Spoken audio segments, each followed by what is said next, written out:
I'm standing at the Environmental Monitoring Station in Topaz Park, Victoria, British Columbia, Canada. There's been a lot of extreme weather this year, with fires, flooding, and storms making headlines across the world. Also in the news in 2018, deal or no deal. As the UK prepares to leave the European Union, their parliament is in a shambles. Donald Trump and his alienation of allies and inflammation of tensions at home. And the world of politics is shifted on its head with elections, scandals, and protests the world over.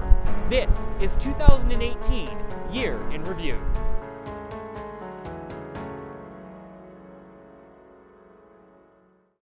Donald Trump has repeatedly referred to the science of climate change as a hoax and fake news. But in 2018, the world got a taste of what the tip of the climate iceberg could look like with extreme weather events taking place across our planet. In January, Paris experienced some of its worst recorded flooding, with the Seine River bursting its banks. In Japan, record flooding killed as many as 220 people, while in California, that state experienced its worst wildfire year on record, with fires accounting for the deaths of more than 100 people. Greece also found itself devastated by wildfires. 99 people were confirmed killed and entire towns wiped off the map. Climate change scientists are also calling for more extreme storms, and 2018 gave us a glimpse of what that could look like with an active hurricane season on the U.S. East Coast. Hurricane Florence made landfall on September 14th and stalled over the Carolinas for days, dumping heavy rain and causing damage. Less than a month later, Hurricane Michael would become the third largest hurricane to ever make landfall in the U.S. The monster storm would go on to kill some 45 people and cause more than $14 billion in damages. And on the opposite coast, Port Orchard near Seattle would experience a tornado, something virtually unheard of for the region. India was also affected by extreme weather, with record-breaking flooding wreaking havoc on the region of Kerala, killing more than 450. All these extreme weather events added resonance to broadcaster David Attenborough's statement at a climate conference in Poland when he declared that climate change would cause the collapse of civilizations and the destruction of our natural environment. In 2016, voters in the UK opted to leave the European Union. The following year, the UK government formally triggered Article 50, which started a 2-year countdown to Brexit Day. Fast forward nearly 2 years, countless negotiations and political posturing, and we arrive at the current date. Less than 3 months until Brexit Day, and a deal in principle signed with the European Union, but the British Parliament in a complete shambles. Half the governing Conservative MPs dislike the deal, none of the opposition parties will support it, and hardline Brexiteers even tried to oust May as leader of the Conservatives by holding a confidence motion. The EU has said no to further negotiation on the deal, and with the UK Parliament in a complete deadlock, there is a real possibility they will be leaving the European Union in March of 2019 with no deal in place. Donald Trump has been constantly in the news over the past year, either relating to trade policies, alienation of allies, or the omnipresent Robert Mueller investigation. Trump started the year by kicking off a trade war with China, imposing steep tariffs on solar panels and washing machines.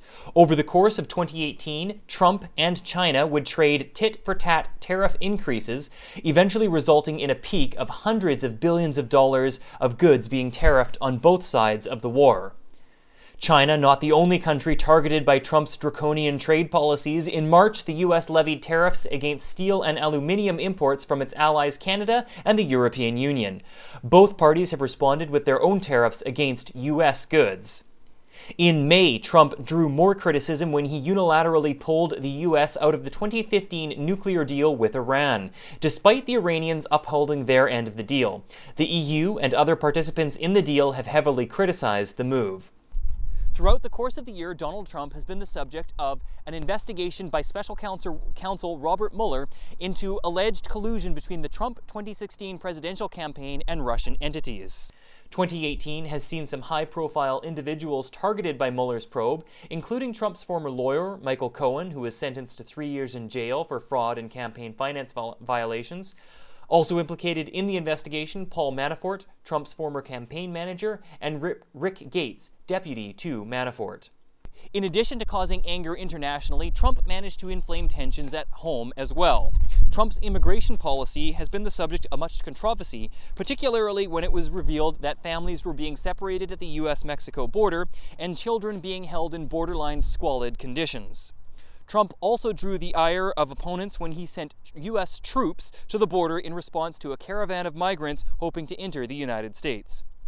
The tensions between left and right in the United States appeared to push one Trump supporter over the edge when he mailed bombs to CNN, the Clintons, the Obamas, and other prominent left-wing figures. Fortunately, none of the bombs detonated, and the perpetrator has been caught. Canada got dragged into the Donald Trump swamp when we were forced by an extradition treaty with the United States to arrest the CFO of Huawei at Vancouver International Airport. China has retaliated by detaining Canadian citizens, and the US has been less than helpful in the situation. 2018 was a big year for seismic activity, with volcanic eruptions and earthquakes making headlines around the world. In January, the Mount Moyon volcano in the Philippines erupted, giving off a spectacular and dangerous lava display. A month later, a magnitude 6.4 earthquake rocked Taiwan, killing 17 and causing widespread damage. More volcanic activity would grab the world's attention in May, with eruptions in the Caribbean and the Pacific. The first was on the Hawaiian island of Puna, where lava flows forced the evacuation of more than 2,000 people, while later in the same month, the Fuego volcano in Guatemala blew its top and killed more than 200 people.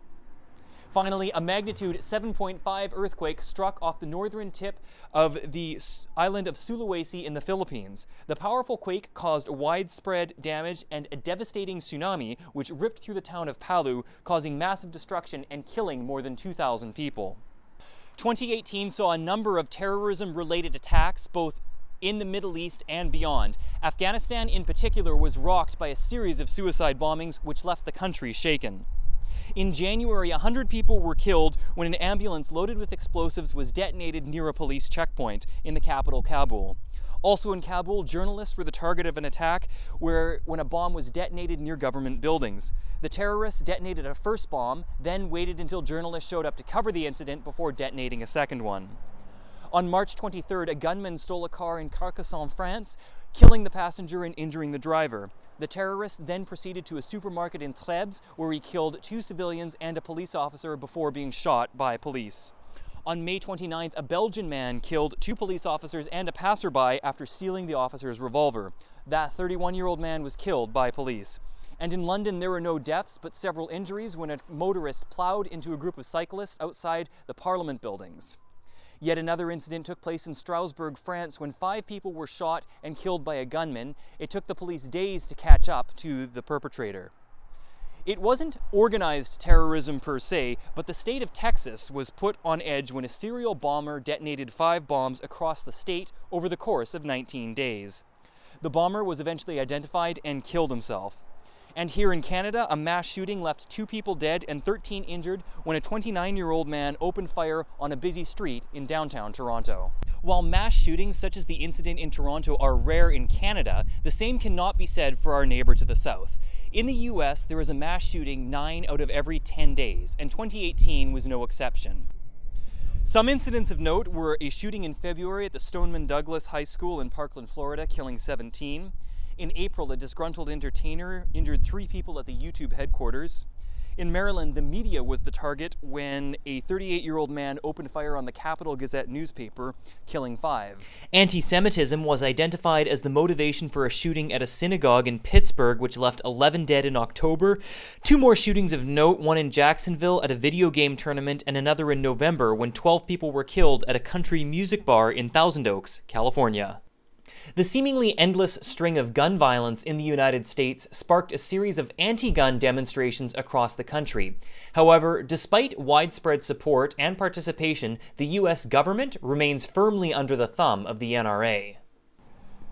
North Korea emerged from isolation in 2018, first emerging from its shell in March when they held meetings with the South Korean Prime Minister. The first meeting would lead to others, culminating in a summit between the North Korean leader Kim Jong-un and Donald Trump. The Trump-Kim summit was great optics, but light on substance, with no binding agreements being signed.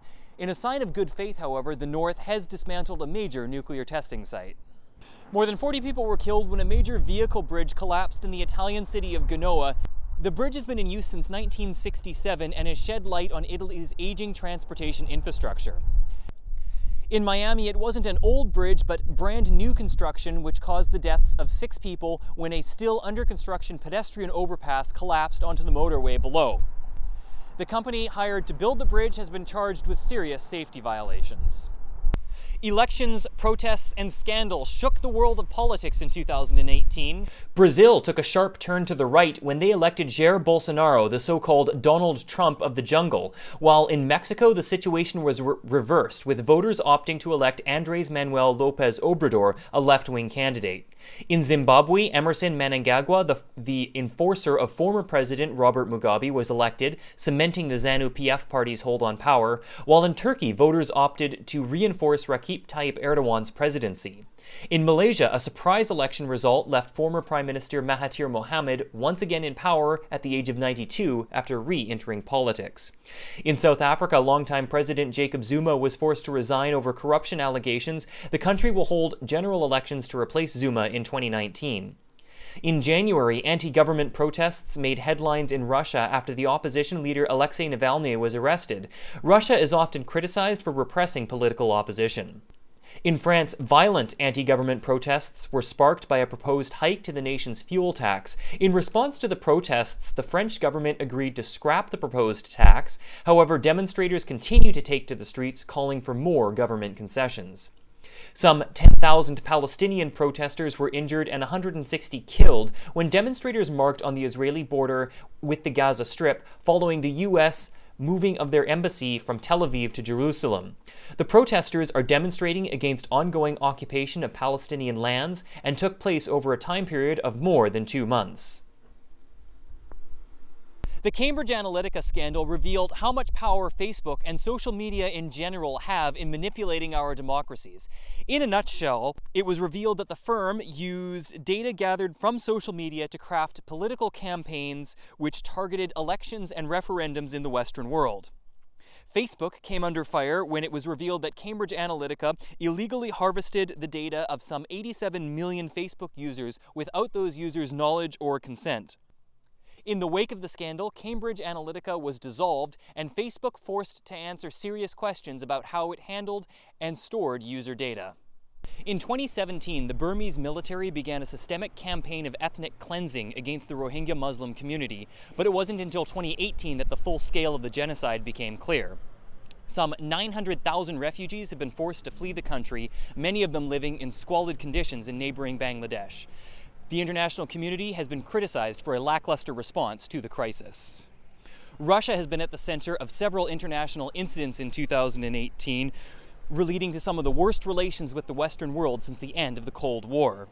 In March, Sergei Skripal, a former Russian KGB agent, and his daughter were poisoned at their home in the UK. The poisoning agent was traced back to Russia. In response to the poisoning, 23 Russian diplomats were expelled from the UK. The US and other EU nations also responded by expelling Russian diplomats.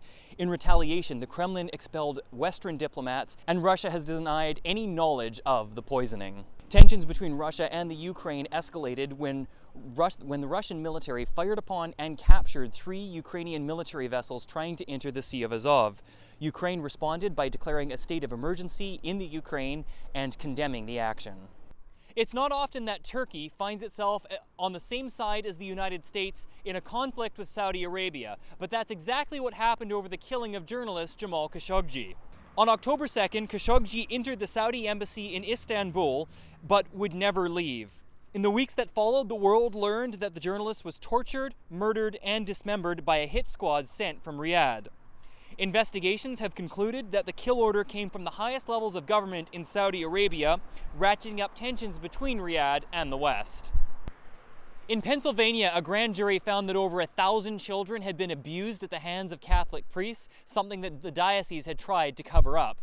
Comedian Bill Cosby was sentenced to up to 10 years in prison for committing a sexual assault against Andrea Constand in 2005. Cosby had also been accused of sexual assault by dozens of other women. Larry Nassar, the former disgraced doctor of the U.S. gymnastics team, was sentenced to more than 100 years in prison for sexually assaulting dozens of girls. Subsequent investigations revealed that Nassar was only the tip of the iceberg, with dozens of other men involved in the organization being implicated in sexual assault cases. On October 29th, Lion Air Flight 610 plunged into the ocean just 12 minutes after takeoff, killing all passengers and crew on board. Subsequent investigations have revealed that faulty sensors and poor maintenance were factors in the crash. And in February, a Russian passenger plane crashed just minutes after takeoff, killing all 71 people on board. The official cause is still under investigation.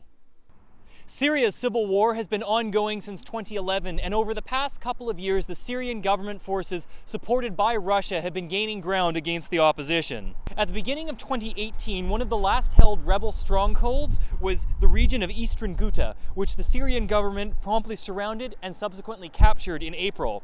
The remaining rebels and civilians have fled the city and remain holed up in the last rebel stronghold in the country.